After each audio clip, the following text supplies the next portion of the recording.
Alors, revenons à nos moutons. Alors, comment poser notre diagnostic? Alors, on commence d'abord par les antécédents. Alors, antécédents personnels, familiaux. Familiaux, pourquoi? Parce qu'on l'a vu tout à l'heure. Alors, il y a l'œdème bradykinique qui est souvent d'origine familiale. Vous avez les maladies, parfois c'est des maladies auto-immunes. Il y a un terrain dit d'auto-immunité familiale, comme pour la thyroïde. On peut retrouver les antécédents allergiques, atopiques, ça veut dire on a plus tendance à faire de l'urticaire allergique. Et puis, bien sûr, on va s'intéresser à l'individu lui-même. Maintenant, on va pousser l'interrogatoire pour rechercher donc l'étiologie. Première étiologie à éliminer, ça va être les médicaments. Et puis, vous avez les aliments. Donc, les aliments, un petit peu moins. Pourquoi? Parce que, en général, alors, il ne faut pas croire qu'on peut développer du jour au lendemain une allergie alimentaire alors qu'on en était indemne. Donc, gardez ça à l'esprit à travers donc, ce que je vous ai expliqué. Donc, il suffit d'avoir un seuil un petit peu bas, d'avoir pris trop d'aliments ou de produits histaminolibérateurs ou riches en histamine, et voilà, on a une réaction. Donc, ne pas se précipiter sur ça. Et puis, vous avez donc tout ce qui est facteurs physiques à travers les autres étiologies. Et puis, on fait attention aux bêta-bloquants qui peuvent pas, si on est dans le cadre de l'urgence. Hein. Ça veut dire si on est face à un œdème de Quick, un état de choc, faites attention, les bêta-bloquants peuvent bloquer l'adrénaline. Donc, il faut interroger, donc connaître déjà l'état donc, de votre patient. Et puis, vous avez également les AINS.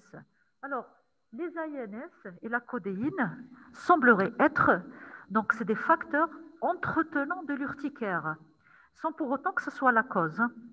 Ça veut dire si vous avez par exemple une urticaire chronique, prendre de l'aspirine pourrait entretenir cette urticaire-là. Donc demandez à votre patient, essayez de substituer si c'est possible par autre chose.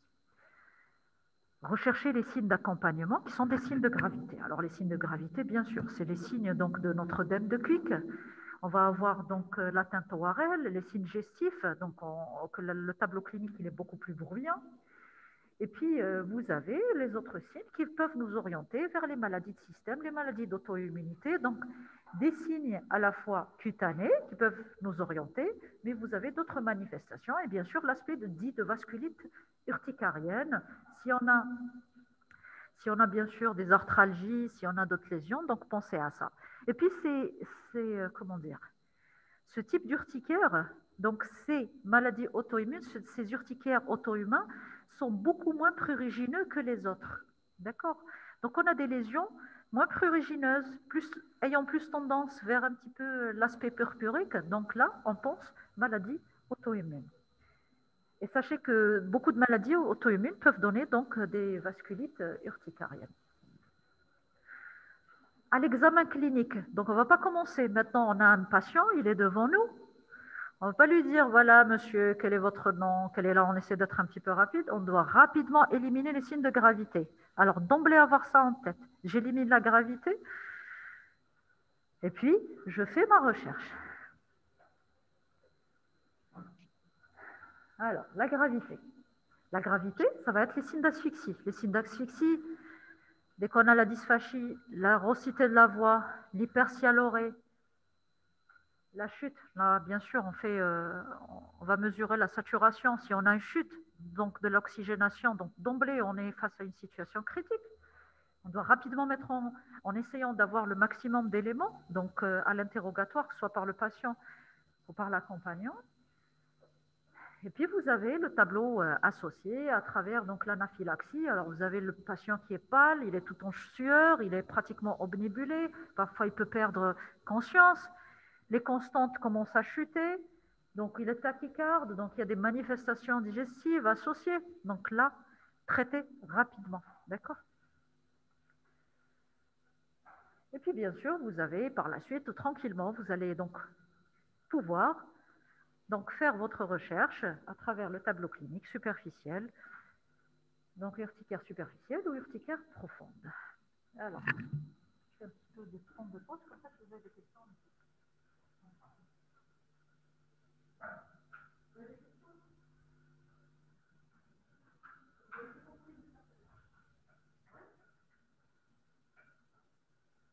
Même sur les autres cours, ce qu'on a vu précédemment. Non.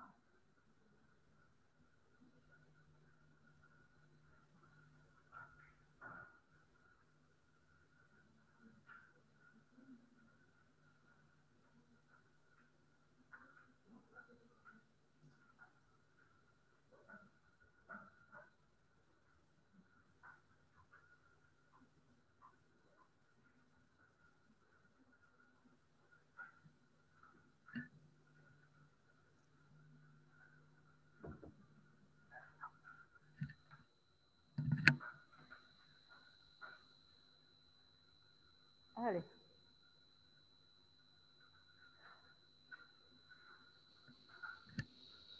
Concernant l'examen clinique. Alors, l'examen clinique.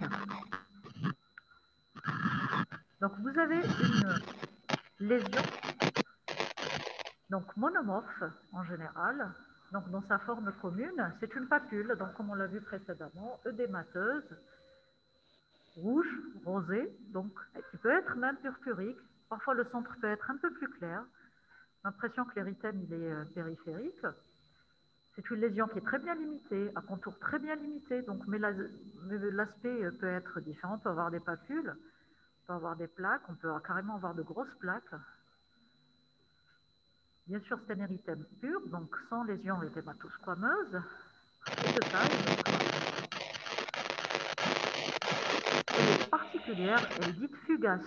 Les lésions disparaissent en général au bout de 24 heures, un peu moins, avec cette topographie souvent prédictive, donc prédilective sur le corps, en général en épargnant le visage. Sur le visage, en général, c'est une urticaire profonde qui peut toucher, enfin au niveau du céphalique, qui peut toucher en général la sphère ORL.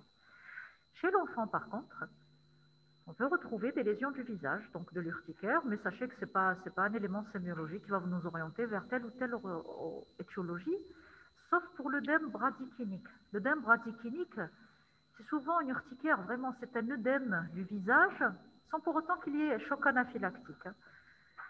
C'est un œdème du visage qui peut toucher la lèvre, parfois la langue, donc, et qui est récurrent. Avec ce caractère donc particulier de lésions qui vont être très prurigineuses. Donc ça concerne les urticaires superficielles.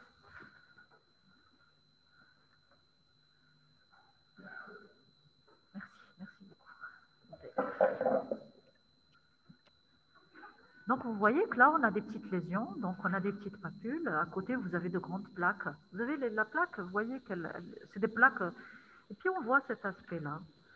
On dirait que le centre il est un peu plus clair. Vous voyez?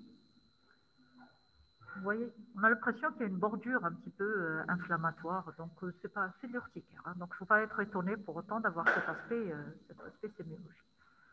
Non, on a des petites papules urticariennes. Disons que ça vous... c'est pas parce que l'urticaire, par exemple, est généralisé qu'il est plus grave. Donc si on a des lésions sur tout le corps, ce n'est pas forcément plus grave. Du moment où on n'a pas de lésion d'œdème de Cuik, on est tranquille.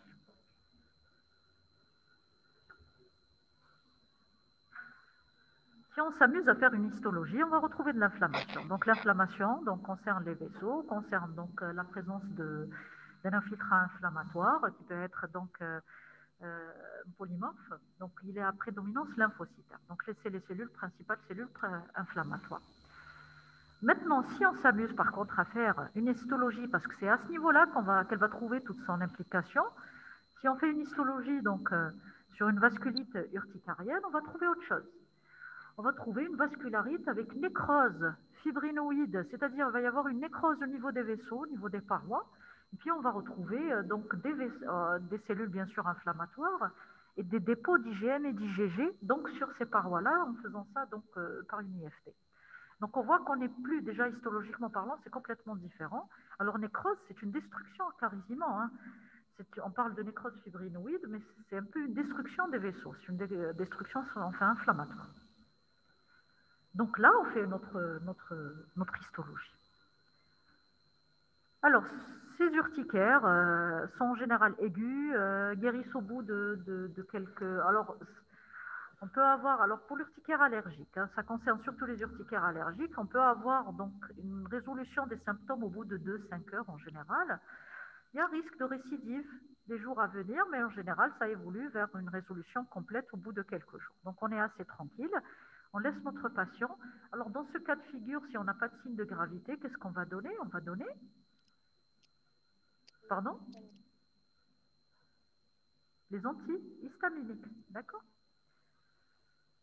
Donc, maintenant, sans signe de gravité, ce n'est pas la peine de donner les corticoïdes. Alors, les corticoïdes, c'est vrai on va voir dans les recommandations thérapeutiques, ils ont des indications thérapeutiques. Mais maintenant, dans votre pratique de tous les jours, privilégiez les antihistaminiques.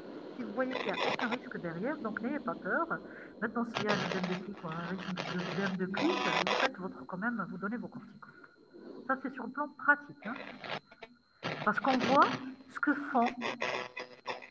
Alors, ce que font nos petits confrères, donc en tant qu'interne. Alors, le premier réflexe, d'ailleurs, le patient, souvent, il vient vous dire, je suis parti, on m'a fait une injection.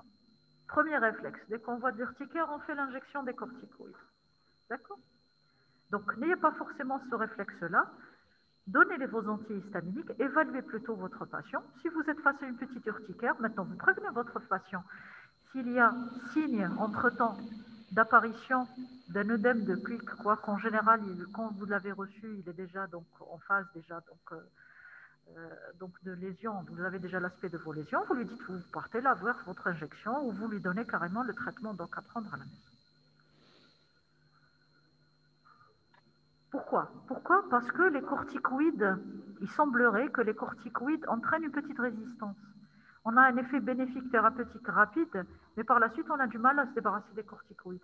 Donc, il faut les maintenir un peu plus longtemps. Alors qu'on peut avoir, notamment pour les mécanismes allergiques, donc étant donné que les antihistaminiques vont agir sur le mastocyte et sur l'histamine, donc on peut gérer ça donc directement en utilisant les antihistaminiques et en jugulant, en jouant sur la quantité, sur la posologie des antihistaminiques. Alors maintenant, donc, évolution rapide, il y a un risque de récidive, je vous ai dit, il peut y avoir quelques autres épisodes récurrents les jours à venir, donc vous courez par vos antihistaminiques, mais si l'urticaire évolue au-delà de 6 semaines, là, votre recherche doit être orientée autrement. Vous êtes face à une urticaire chronique et là, on va devoir faire un bilan pour rechercher donc une étiologie éventuellement qui pérennise ces lésions. Concernant l'urticaire profonde, donc appelée encore œdème de Quick, angioœdème, donc comme je vous ai dit tout à l'heure, elle peut être seule ou associée donc à l'urticaire superficielle. Les lésions sont différentes, elles sont moins prurigineuses, plus œdémateuses, parfois prenant l'aspect d'une tuméfaction ferme, mal limitée, plutôt douloureuse que prurigineuse. Et bien sûr, selon la topographie, donc on va avoir, alors quoique la topographie, elle va plus se localiser, vous avez bien sûr à travers l'œdème de Quick, donc c'est la sphère ORL, vous avez souvent, c'est des paupières, c'est au niveau des paupières, des organes, c'est un petit peu au niveau de tout ce qui est... presque extrémité. Donc, vous pouvez avoir au niveau des oreilles, au niveau des paupières, au niveau des organes génitaux. Donc, la sphère ORL. Donc, si vous avez un œdème associé donc, à vos lésions, parce qu'il peut s'associer aux lésions d'urticaire superficielle, donc pensez risque d'œdème de Quick automatiquement, bien sûr, en examinant correctement votre patient. Alors, il y a une sensation plutôt de cuisson, de tension. Donc, s'il vient vous dire j'ai mal, donc on ne va pas se dire non, non, c'est pas de l'urticaire, c'est autre chose. Ça peut être autre chose, on verra ça à travers les diagnostics différentiels, mais pensez plutôt type urticaire profonde que urticaire superficielle. Alors, quelques images, vous voyez, donc il y a un œdème. Parfois, oui, oui, jeune homme, oui. Bien sûr, quand vous dites muqueuse, alors quand je vous ai dit sphère ORL, la sphère ORL, c'est quoi? C'est les muqueuses. Alors même les organes génitaux, donc on peut avoir à ce niveau-là. Donc le problème qui se pose, il est surtout au niveau de la sphère ORL. Alors même quand on a vu avec l'histamine, alors l'histamine, on a vu à travers les récepteurs, ça peut se localiser. Alors la muqueuse, c'est pas que la muqueuse buccale. Donc on a la muqueuse digestive, on a la muqueuse respiratoire. Donc à travers ça, vous allez avoir d'autres signes, à savoir, comme je vous expliquais tout à l'heure, diarrhée, vomissement, hypersialorée, hypersécrétion. D'accord? Oui, je. Alors essayez de vous exprimer en français, s'il vous plaît. Oui, allez, allez. Je vais me rapprocher de vous comme ça je vais vous entendre.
Alors c'est bien de faire des cours interactifs. Donc, à chaque fois, on pose une question, ça permet d'essayer un petit peu de vous expliquer. Donc, toutes les questions sont bonnes à poser.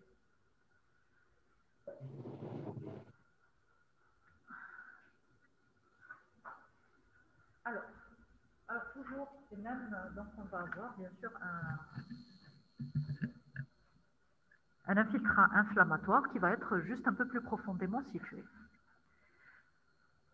Alors, les lésions donc disparaissent tout simplement au bout de quelques heures. Donc là, on est assez tranquille avec ce risque. Donc là, on ne va pas encore se répéter. Je pense que là, c'est acquis.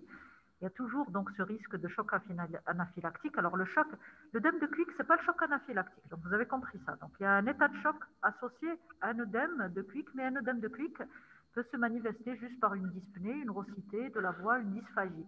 Donc posez la question, hein. Vous faites parler votre malade, vous l'écoutez, vous l'entendez.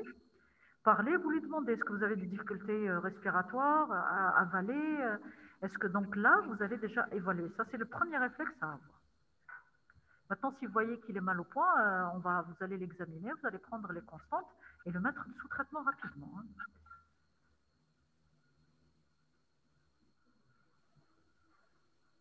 Quelles sont les formes cliniques?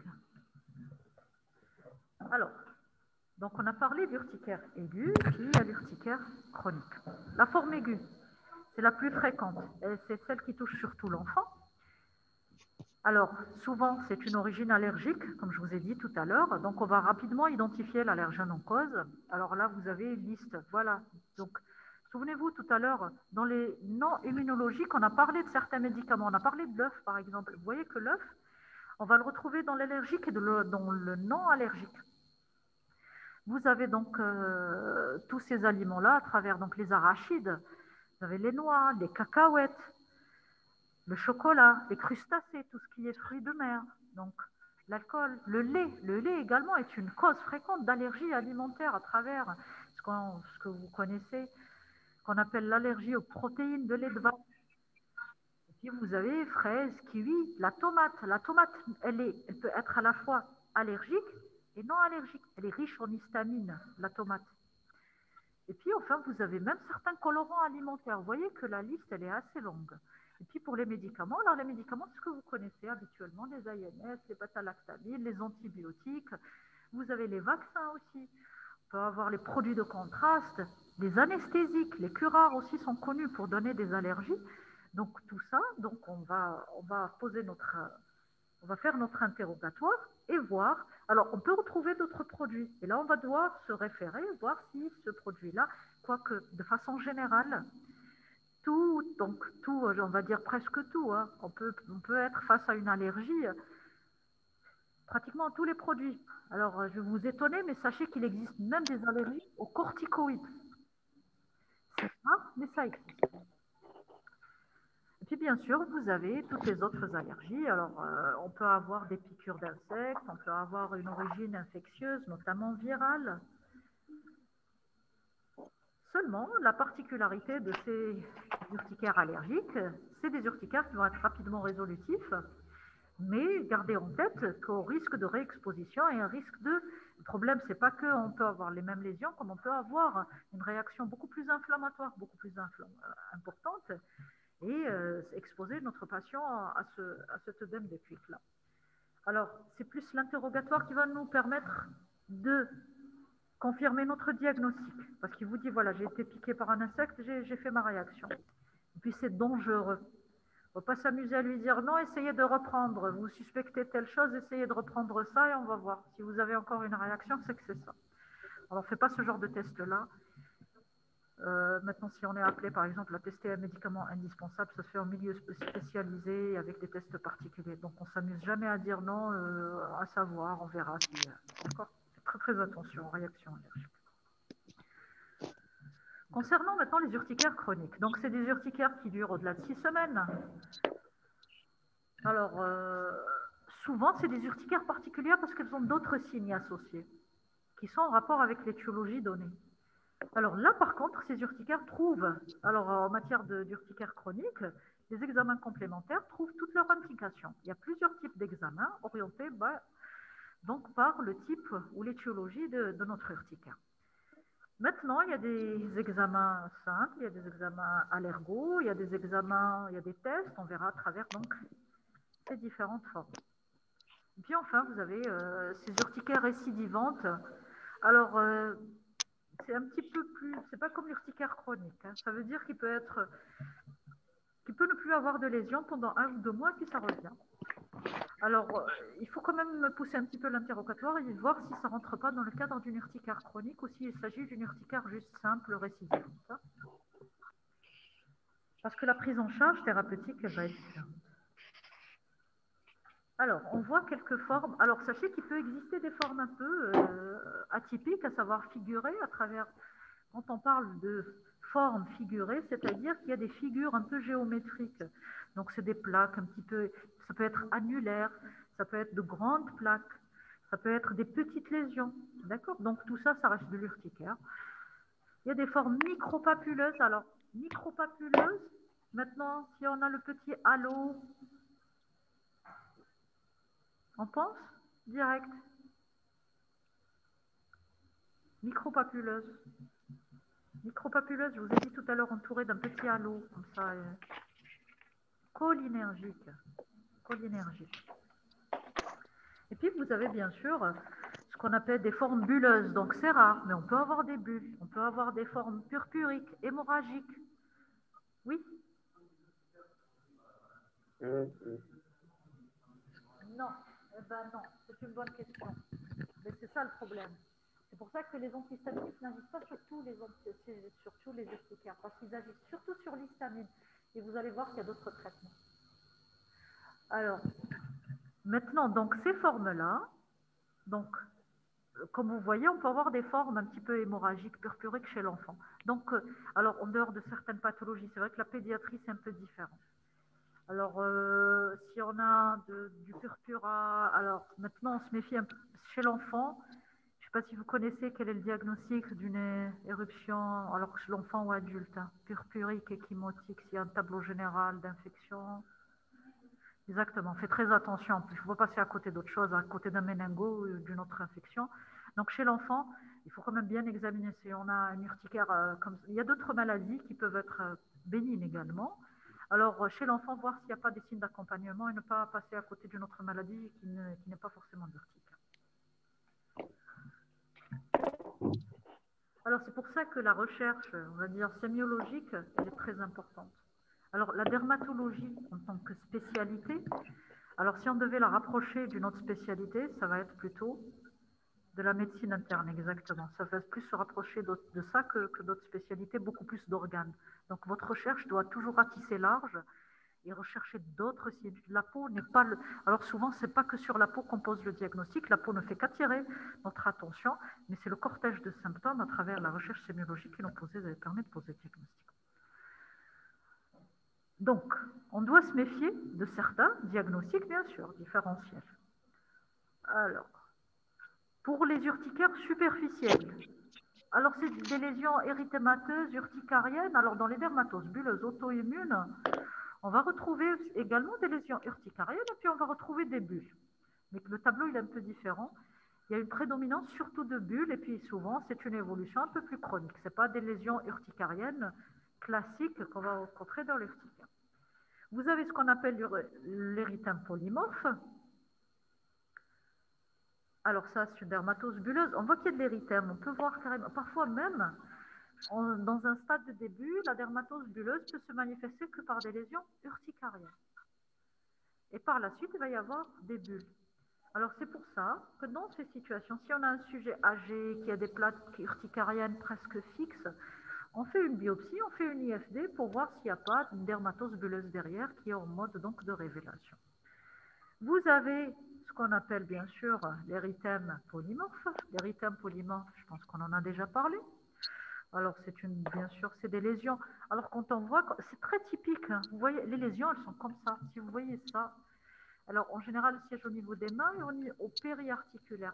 Donc c'est des lésions dites concentriques. Donc on a des, vous voyez qu'il y a comme une espèce de cercle à l'intérieur duquel il va y avoir une autre lésion. Ça peut être même une petite vésicule. Hein. Donc ça, c'est typique, c'est pathognomonique de l'érythème polymorphe qui est associé à l'herpès, exceptionnellement à des prises médicamenteuses. C'est un petit peu, vous connaissez la maladie de Steven-Johnson et le Lyell ou pas? Oui, c'est des toxidermies, oui. Mais qui peuvent être également, le Steven-Johnson, parfois, il a été imputé, mais rarement à l'herpès.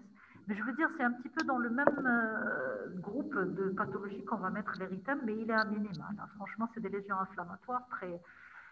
Steven-Johnson et Lyell, qui rentrent dans le cadre des toxidermies, mais graves, hein, pas les... Le Lyell, c'est... je ne sais pas si vous connaissez ou pas. Oui, c'est un décollement cutané comme une brûlure de 3e degré. Alors, c'est des malades, malheureusement, dont le pronostic vital peut être mi-ange. Alors, vous avez, alors, j'oublie pas, alors bien sûr, vous avez tout ce qui est infection virale. Alors, c'est des lésions urticariennes également, mais là, bien sûr, on va rechercher le reste des cortèges de symptômes. Et puis, il y a l'aspect clinique. Il y a l'aspect clinique qui est évocateur donc d'une rougeole ou d'une rouvéole ou d'une syphilis éventuellement. Et puis, enfin, la maladie de Still est particulière avec ces lésions qui sont roses, saumonées, en périarticulaire, bien sûr, accompagnées de fièvre et de douleurs articulaires. Alors, je vais essayer de faire.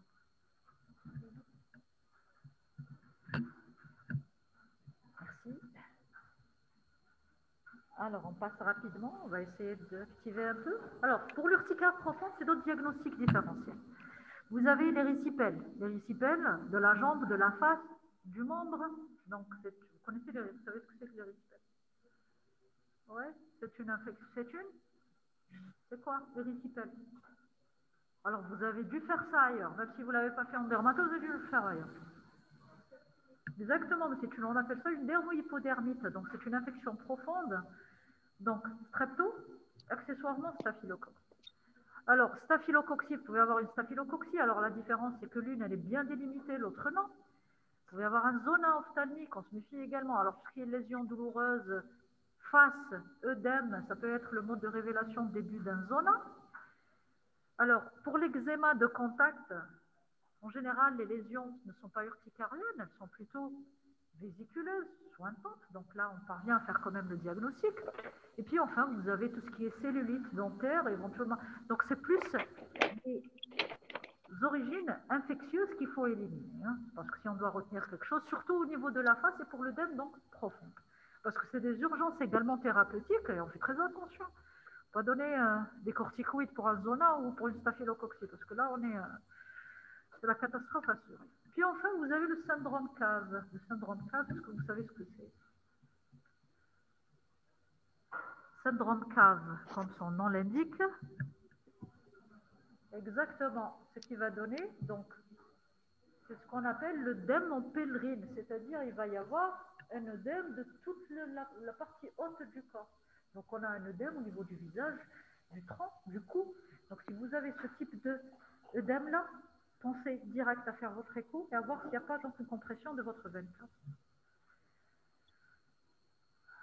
Alors, vous avez votre érysipèle. Maintenant, on va s'intéresser aux étiologies. On va commencer par les urticaires alimentaires. Donc, les deux mécanismes peuvent être associés. Là, c'est acquis. Donc, il peut être allergique ou non allergique. Pourquoi? Parce qu'on a compris que soit c'est une allergie vraie ou c'est un aliment qui va être histaminolibérateur ou riche en histamine. Donc, on va voir, donc c'est un petit peu les mêmes médicaments, enfin les mêmes substances qu'on a vues tout à l'heure. Donc, il y a toujours une phase dite de sensibilisation. Alors, bien interrogé, donc l'interrogatoire va s'intéresser à la chronologie d'apparition. Maintenant, si il vous dit j'ai mangé, ça fait une semaine, des crustacés. Donc, on va éliminer d'emblée parce que ce type d'allergie, il est en général, il va suivre, c'est dans les heures qui vont suivre. Donc, il peut y avoir, alors ne pas oublier quand même une chose. Quand on parle de sensibilisation, ça veut dire que le premier contact, en général, il est asymptomatique. Donc, il peut ne pas avoir de manifestation. Et donc, c'est à ce niveau-là, donc lors d'une réexposition, qu'on va avoir des manifestations. Alors, on va voir donc la chronologie. On va lui demander, maintenant, il vous dit, moi, j'ai mangé toute ma vie ça. Et maintenant, je fais une allergie. Donc là, non. On se pose la question quand même de s'il n'y a pas d'autres facteurs qui ont pu favoriser cela. On lui demande de tenir ce qu'on appelle un cahier alimentaire, c'est-à-dire chronologie d'apparition par rapport à sa prise alimentaire, parce que souvent, c'est pas simple. Hein. Et puis, pour faire des régimes stricts, c'est pas évident. Surtout, par exemple, si on suspecte le lait ou les œufs. Alors, les œufs, il faut être sûr de notre allergie. Hein. Alors, bien sûr, il y a la topographie. Alors, vous avez la topographie, souvent, c'est des lésions qui vont être en péribuccale. C'est des lésions contact pratiquement avec symptomatologie. Alors, souvent, on va retrouver ça beaucoup plus chez l'enfant. Hein. C'est plutôt chez l'enfant qu'on va retrouver l'origine allergique. Maintenant, concernant les examens complémentaires, donc on peut faire ce qu'on appelle les prick tests et les IDR. Alors, soit on fait de la scarification, on met le contact, donc bien sûr, à côté d'un témoin et on voit s'il y a une réaction ou pas. On peut faire une intradermoréaction également. Et on peut rechercher carrément avec un test sanguin ce qu'on appelle les IgE, ce qu'on appelle les RAS. Alors, jamais faire de tests de provocation. Alors, ces tests-là ne se font qu'en milieu spécialisé. Maintenant, ils sont assez dangereux. Sincèrement, on va se contenter donc de faire un bon interrogatoire et des examens complémentaires qui sont beaucoup plus, plutôt non dangereux et dont l'innocuité, elle est bien sûr confirmée. Donc, à travers la pratique de tests épicutanés. Alors, l'allergo, c'est tout un monde également. C'est un monde à part. Concernant les urticaires médicamenteuses, alors, de façon générale, elles représentent 30 jusqu'à 30%, 10 à 30%. Ça veut dire que c'est assez fréquent, hein. Et elles rentrent dans le cadre des toxidermies. C'est dans le cadre des réactions médicamenteuses. Et c'est des réactions médicamenteuses dites immédiates. Donc, qui vont survenir dans les heures qui vont suivre. Donc, l'urticaire. Alors, sachez qu'il existe un tas d'autres de réactions. Même le syndrome de Lyell est une réaction médicamenteuse, mais franchement, c'est la forme la plus grave. Maintenant, vous avez les autres réactions, et puis vous avez des pustuloses, on peut avoir de l'érythème, il y a un tas de choses qu'on peut mettre dans le grand sac des toxidermies médicamenteuses. Alors, vous avez bien sûr les deux mécanismes qui peuvent être impliqués, puis tous les médicaments connus qui peuvent donner donc ces réactions-là. En gardant en tête que la liste n'est pas exhaustive, que tous les médicaments peuvent donner des réactions. Maintenant, il y a ce qu'on appelle des critères d'imputabilité. Par quoi? Parce que maintenant, c'est vrai, on ne peut pas s'amuser à dire dès qu'on nous dit tel médicament, on va se dire oui. Alors, ces critères d'imputabilité, ils ont été établis, ils sont pratiquement spécifiques à chaque médicament. C'est-à-dire que à travers donc la pharmacovigilance, on a recensé pour chaque médicament le type de réaction, donc le type de toxidermie et les délais en général d'apparition. Et c'est à travers ces critères-là qu'on va établir, bien sûr, ce qu'on appelle les critères d'imputabilité, afin d'imputer ou non ce médicament ou tel médicament, parce qu'en général, ce n'est pas un médicament, on se retrouve avec un sac de médicaments, et puis on va rapporter donc cette réaction à tel ou tel autre médicament. Si on a par exemple une bêta-lactamine, les bêta-lactamines sont connues pour donner surtout des réactions urticariennes, on va plutôt penser bêta-lactamine que plutôt un autre médicament qui n'est pas connu pour donner des réactions urticariennes. Donc, les critères d'imputabilité, c'est utile devant les réactions, mais alors c'est un tableau pratiquement à remplir, hein. Donc ça, c'est concernant ce qu'on appelle les toxidermes.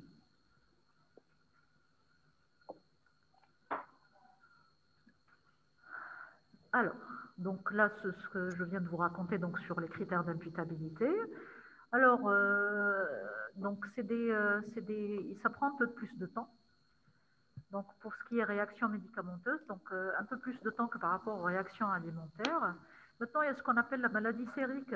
Alors, gardez en tête cette maladie sérique qui peut apparaître suite à la prise de vaccin ou d'un sérum, hein, qui apparaît en général au 7e jour et qui se manifeste sous forme d'une urticaire associée à des arthralgies. On appelle ça la maladie sérique. Alors, il n'y a pas d'IgE spécifique à demander devant une étiologie médicamenteuse. On fait des tests épicutanés, donc à travers la pratique soit de prick test, donc de scarification, ou d'IDR, mais toujours à distance. On ne va pas pratiquer juste pendant la réaction, parce que là, on va risque d'avoir toutes les réactions, étant donné le processus inflammatoire, toutes les réactions vont être positives. Les tests de réintroduction, là, très dangereux. Alors, très dangereux, sauf que pour certains médicaments qui peuvent être indispensables, on ne va pas faire de tests de réintroduction, on peut faire amorcer ce qu'on appelle une désensibilisation, parce que le problème qui se pose, maintenant, si on a un médicament qui est indispensable et qu'on ne peut pas substituer, on va faire ce qu'on appelle la désensibilisation, qui consiste à quoi? Est-ce que vous savez ce que c'est?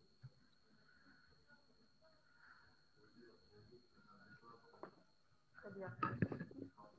Exactement. Graduellement, on va introduire tout doucement pour entraîner un petit peu une espèce d'accouchement, c'est bien sûr en utilisant en général les corticoïdes à côté. Donc on est dans une marge de sécurité. La désensibilisation, elle ne se fait pas automatiquement, mais maintenant si elle est indispensable, on l'a fait étant donné que pour certains médicaments, l'usage peut ne pas être donc peut être plutôt indispensable. Toujours en milieu spécialisé. Donc là, on est